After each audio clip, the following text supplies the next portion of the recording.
So with so many Kingdom Hearts games out there, and with each one being absolutely vital to the lore of the franchise, yeah, even the mobile ones, obviously we've come across a ton of different unique and interesting characters. And to really understand each of these characters, you really have to dive into each game of the franchise to fully understand their stories and their motivations as to why they do what they do.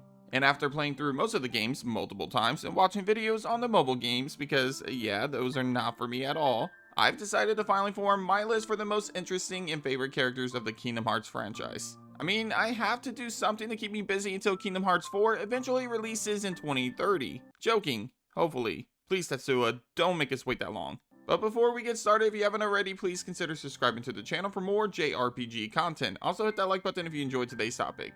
Anyway, my name is Ruben with Fantasy Kingdom, and this is my list for the top 10 best characters of Kingdom Hearts. Well, sort of. There's an honorable mention that I just have to get out of the way right away, so let's get to it. So I wanted to start off this list with a bonus pick of my top 10 and turn this list into a top 11, and that's mainly because of this unique character that has me extremely intrigued. That of course being my boy, Demyx. Now listen, on paper this guy may not seem like much. I mean, he's kind of a jokester in both versions of Organization 13. Yet there are two things that really intrigue me about his character. For one, your boy seems to have a pretty intimidating and serious side. We've seen teases of this serious side in both Kingdom Hearts 2 and Kingdom Hearts 3, usually before the final confrontation with him in both of those games. Clearly, there's a lot more than meets the eye behind him, to the point where he's one of the few characters remaining that we don't actually know much about his human form. Which brings me to the second interesting trait about Demyx, which of course comes from the big theory that has been going around since Kingdom Hearts back cover. Yeah, I'm gonna say it, Demyx's mannerisms and personality reminds me that of the Master of Masters in so many ways. The way he talks, the way he moves, and even the way he goes back and forth between his jokester personality and his more serious personality. This is exactly what we see from Demyx throughout the Kingdom Hearts franchise. Clearly, this is just a theory, but between the secretive backstory of Demyx and the possibility that he could very well be the Master of Masters, yeah, Demyx at least deserves an honorable mention for most interesting characters of the Kingdom Hearts franchise, right? Number 10, Kairi. It really pains me to put Kairi solo on this list, mainly because the girl is an absolute legend, and I really do love the devotion that she has to her friends, especially Sora. But man, Square Enix just continues to do my girl dirty again and again and again, to the point where it's really hard to have faith that she'll ever reach the highs of any of the badass female protagonists of the franchise like Xion and Aqua. Still, I decided to include her in the top 10 because I can see the potential is there. She has the personality and the connection to other characters to be such an important part in the story of Kingdom Hearts. Hell, she's a Keyblade wielder now as one of the Guardians of Light. She's also willing to sacrifice everything to save her friends, and I'm sure if given the chance, she put her own life on the line to bring Sora back, just as Sora did for her. Here's the problem though, and it's a big reason why I can't move her up. No matter how many times we see Kairi, she's always portrayed as a damsel, and Sora and friends always have to come to her rescue. We thought that would change for Kingdom Hearts 3, but it really didn't. We did get a small taste of her potential though in Melody of Memories and the Remind DLC, so hopefully this means we'll see her finally get her time to shine as the hero we all know she can be. Number 9, Xigbar, Luxu, Bragi. I'm honestly losing count of how many names this guy has. So I'm just gonna call him Xigbar for the rest of this video because I like that name the best, and you guys can do you, of course. Anyway, to fully understand Xigbar and all of the different versions of him throughout the franchise, you'll need to play so many different games of the series while also watching back cover. That includes a mobile game as well, by the way, guys. Anyway, this is because as a nobody, he went by Xigbar, but before that, in Birth by Sleep, he was Braig. Before that, he was Bragi in Dark Road. Hopefully I'm pronouncing that name right. However, the biggest twist of Kingdom Hearts 3 was when Xigbar revealed himself to be Luxu, one of the Lost Masters who was given the Book of Prophecies, the Gazing Eye Keyblade, and a large mysterious black box. After his reveal at the end of Kingdom Hearts 3, Xigbar immediately became a much more interesting character, and we were all dying to know so much about this guy. The list of questions go on, and while Xigbar was always one of the more interesting characters of the original Organization 13, this reveal opens so many more doors and possibilities for his character that I can't help but be intrigued about his future in the Kingdom Hearts series. Number 8, Axel. I know there are some pretty big fans of Axel, aka Lee, to the point where I'm sure I'll get some interesting comments on this video about how low I have him, but hear me out. I love Axel, I think the guy is great, and I love how he's so connected with so many different characters despite never having the opportunity to be the main protagonist of a game. But this list is based on my own personal taste, and there's just a few other characters on today's list that I find way more interesting. Anyway, his loyalty to Roxas is absolutely beautiful, as the man literally went up against the entire Organization 13 in order to get his friend back. He was even willing to die for Roxas if it meant that he could see him again, which in a way, he kinda did die for him. On top of his relationship with Roxas, we also see him connect with other main characters of the franchise, like Xehanort, Xion, Sora, and Kairi. Ultimately though, this guy is absolutely charming as hell, and for the mere fact that he's one of the most likable characters of the series, of course he deserves a spot on today's list. Got it memorized? Call me Axel from now on. Got it memorized? Number 7, Ventus. I'll admit that before Kingdom Hearts 3 and the story of Union Cross, Ventus wasn't exactly my favorite character of the franchise. Don't get me wrong, he did have some interesting traits about him that kept me intrigued when he was first revealed. Like, why didn't he look like Roxas, and where did he come from? Why does the dark side of Ventus, Ventus, look like Sora? The list goes on, and while there were some interesting developments to his character throughout Birth by Sleep, he was mostly portrayed as an annoying kid who just kept getting in everyone's way. Thankfully, both Kingdom Hearts 3 and Union Cross really developed his backstory even more, especially the latter. See, this made his character a lot more interesting and curious about his future in the series. For those that don't know, Union Cross revealed that Ventus is actually from the world in which the first Keyblade War was fought in, and he's also from the past of our current world. I know, confusing, but bear with me here. He, along with a few other survivors, were brought over to this world to start over. 5 Keyblade wielders were chosen to lead an organization known as the Dandelions in this new world, and for a while we thought Ventus was one of them. That is until we learned that Ventus actually murdered another Keyblade wielder under the corruption of a dark force within him and took her spot. This dark force is hinted to be Ventus and Dark Road, but we're not 100% sure about that yet because, you know, he kind of denies the fact, but come on, it's Ventus. Let's be real here, guys. Either way, this reveal was extremely dark and it explains so much to the point where now Ventus is up there as one of the more mysterious and interesting characters of the series. And considering that the character that he murdered in Union Cross is apparently going to appear in Kingdom Hearts 4, courtesy of the trailer that we got, then yeah, Ventus seems like he's going to be a vital and important character going forward. Number 6, Xehanort. Of course, we had to feature the main antagonist of the entire Darkseeker saga of Kingdom Hearts on this list. I mean, Xehanort has put us through hell for so long in so many different forms. Ansem, Xemnas, Young Xehanort, and even Terranort all are different forms of himself during different phases of his life.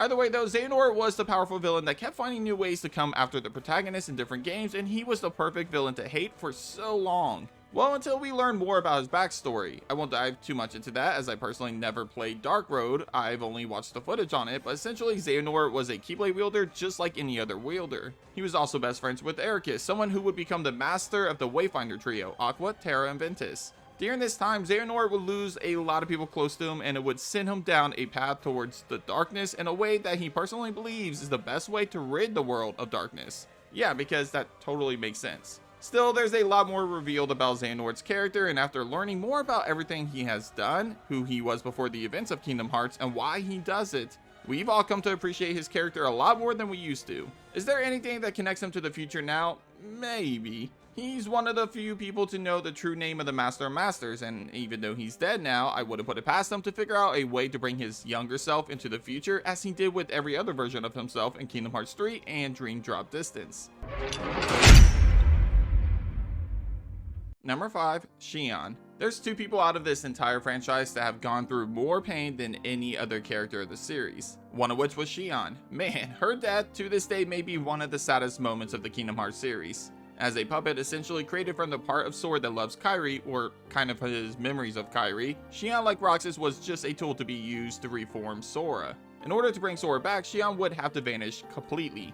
And I mean completely. I don't mean die, she has to vanish completely. See, since Xion was created from Sora's memories, again specifically from his memories of Kairi, in order for Sora to wake up from his slumber and become whole again, she would have to die and all memories of her would need to be erased from everybody that knew her. That means when Xion died, she didn't just die, everybody just forgot about her completely. Thankfully, Kingdom Hearts 3 just continued to give us all the fan service that we could possibly want, as somehow Organization 13 was able to recreate her, and Sora was able to reconnect with her heart and give her memories back to her, making everybody remember exactly who she was. I'm man enough to admit that in that moment I cried out of joy when I saw everybody remembering Xion, and it got even worse when a certain other thing happened in that same scene, but we'll talk about that later. Number 4, Riku. There's not many characters in jrpgs out there that I think could compare with Riku in terms of his redemption arc. Seriously, this guy has made me feel so many different types of ways about him throughout the entire series. From hating this annoying prick in the first game, to understanding him for the mistakes that he made and the sacrifices he made in Kingdom Hearts 2, all the way down to respecting him and even loving the dude for how much he has grown throughout the series. I can't really think of many characters in other video games that have gone through a more redeeming story arc than that of Riku, and for that reason, he's easily one of my favorite characters of the franchise. To be honest, I really consider putting him higher on this list because despite hating him at first, I actually started to understand him to the point where I actually relate to some of the decisions he made, even the bad ones. Still, it was really hard to fit him into my top 3 when you consider the competition, so unfortunately he'll just have to claim the number 4 spot. Give him time though, maybe Kingdom Hearts 4 will continue to prove his character and we might see him wiggle his way into the top 3, eventually. Number 3, Aqua. Despite not being in the franchise for as long as other characters on today's list, like Riku and Kairi, Aqua is without a doubt one of the most badass yet heartfelt characters of the entire Kingdom Hearts series. As the only main character in the Wayfinder trio to be given the title of Keyblade Master, Aqua is clearly one of the strongest Keyblade wielders of the series. She's also someone that would do anything and everything for the people she cares about, and man, did we get one hell of a way of seeing this play out firsthand. She had to watch Terra become manipulated and consumed by Xehanort, while also seeing Ventus become nothing but a lifeless puppet. And despite Terra being consumed by Xehanort, Aqua put her own life at risk and saved Terra, aka Xehanort, from the realm of darkness and sent him away, thus forcing herself into the realm of darkness for two fucking years. The girl threw herself into never-ending darkness for 2 years straight, all to save one of her best friends who was already losing himself. Yet despite being in the dark realm, it took a long time before the darkness finally consumed her, and it took Sora arriving in the realm to finally bring her back from the darkness. Speaking of which,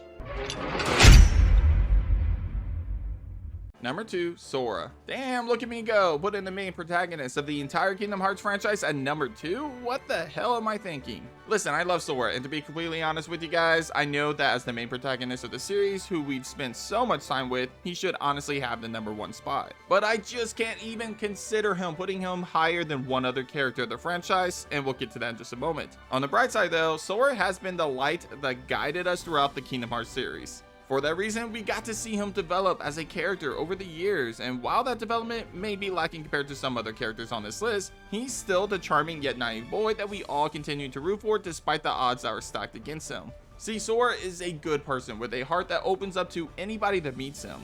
In fact, anybody in the series that's interacted with Sora in the past, even for just a moment, is forever connected to him in various ways. Ventus is the perfect example of this, to the point where Ventus finds himself inside of Sora's heart and resting there until he's reunited with his vessel years later. We also see Sora bring so many people back from the darkness, including Aqua and Xion. For that reason, it's really hard to not fall in love with Sora and root for him every step of the way. And if it wasn't for the deep connection I have to one other character of the series, Sora would have easily claimed the number 1 spot. But let's be real guys, there's one character that is and probably always will be my favorite video game character of all time. So without further ado, let's see who that character is.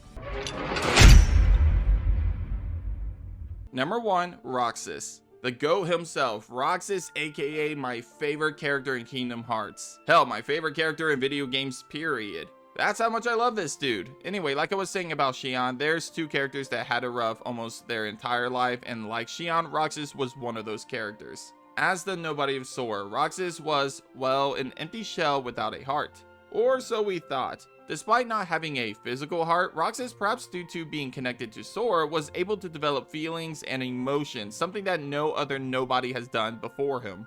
And his connection to other nobodies had a similar effect on them as well, to the point where people like Axel and Xion would begin to develop hearts of their own because of their relationship with Roxas. That's how powerful his presence was to other people. Ultimately though, until Kingdom Hearts 3, the story of Roxas was a pretty tragic one. Firstly, Riku begins his mission to bring Sora back, and this would lead to Xion having to die and be erased from everyone's memories, including Roxas, in order for her memories to return to Sora. This meant that Roxas lost one of the people that he cared the most about by his own hand, and to make matters worse, he couldn't even remember it. Then he was raised in a simulation world in which he would make friends and connections, only to then lose all of them when he finds out that this was all just to be reunited with Sora. Yeah, that kinda sucks. This also meant that Roxas would lose himself and he would just cease to exist. Despite all of this though, Roxas remains a guiding figure within Sora, and ultimately he motivates Sora to continue to push through and save Kairi and his friends before Sora eventually vows to bring Roxas back and give him his own life. Which, by the way, this made me like Sora even more, just saying. Anyways, this leads to Kingdom Hearts 3 and the scene that made me cry a whole damn river, guys.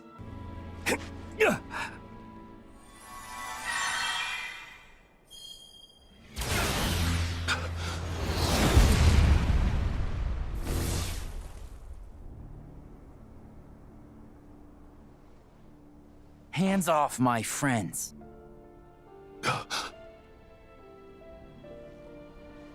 It cannot be.